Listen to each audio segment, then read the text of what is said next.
ঢাকা বিশ্ববিদ্যালয়ের হলপাড়া বিকেল ৩টার দিকে আন্দোলনকারী শিক্ষার্থীদের একটি দল বিজয় ৭১ হলে প্রবেশ করতে গেলে তাদেরকে বাধা দেয় ছাত্রলীগ। এ নিয়ে ছাত্রলীগ নেতাকর্মীদের সঙ্গে কোটা বিরোধীদের সংঘর্ষ শুরু হয়। তখন আশপাশের হলগুলোর ছাত্রলীগ নেতাকর্মীরা এসে একজোট হয়ে সংঘর্ষে যোগ দেয়। এতে আহত হন দুই পক্ষের অন্তত ৮০ জন। আমরা মিছিল নিয়ে ওদিকে গেছিলাম শান্তিপূর্ণভাবে, সেখানে ওরা দেশীয় অস্ত্র নিয়ে ইট পাটকেল নিয়ে আমাদের উপর হামলা চালাইছে। রাজু ভাস্কর্যের সমাবেশ পরবর্তী সময় আমরা যখন মিছিল নিয়ে ক্যাম্পাস এলাকায় ঢুকি, তখন ক্যাম্পাসের বিভিন্ন হল থেকে বহিরাগত এবং অছাত্ররা এসে আমাদের শিক্ষার্থী এবং আন্দোলনকারীদের উপরে হামলা চালায়। এই নির্মম হামলায় আমাদের বোনরা সহ বিভিন্ন বিশ্ববিদ্যালয় কলেজের শিক্ষার্থীরা আহত হয়েছে। প্রায় 150+ রোগী এখন পর্যন্ত ঢাকা মেডিকেল কলেজে আছে।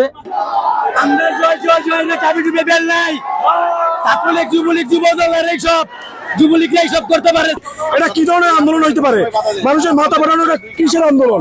রক্ত বের করা কোন আন্দোলনের নমুনা? কিসের আন্দোলন এটা? আপনারা বলেন কি আন্দোলন? আমাদের 7 থেকে 8 জন নেতাকর্মী আহত হয়েছে, এখন পর্যন্ত 20 থেকে 25 জন। হাসপাতালে কিভাবে নিব? শিক্ষার্থীরা বলছেন তাদের ছত্রভঙ্গ করতেই ছাত্রলীগ হামলা চালায়।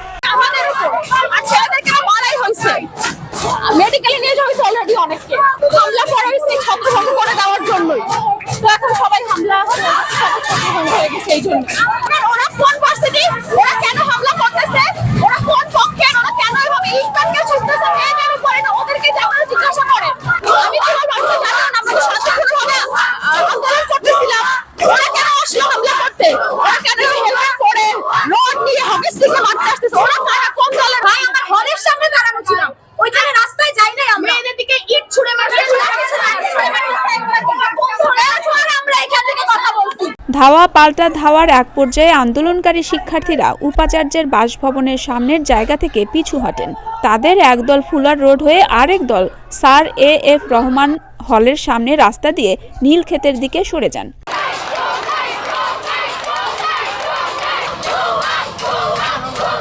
আন্দোলনকারী শিক্ষার্থীদের অনেকে মাস্টার দা সূর্য সেন হল ক্যাফেটেরিয়ার সামনে অবস্থান নেন। তার কিছুটা দূরে বিজয় ৭১ হলের সামনেও অবস্থান নেয় ছাত্রলীগের নেতাকর্মীরা। সেখানেও এক পক্ষ অন্য পক্ষকে দেখে ধাওয়া পাল্টা ধাওয়ায় মেতে ওঠে। সংঘর্ষ কেন্দ্র করে পুরো ঢাকা বিশ্ববিদ্যালয় ক্যাম্পাসে থমথমে পরিস্থিতি বিরাজ করছে। ডেস্ক রিপোর্ট, প্রতিদিনের বাংলাদেশ।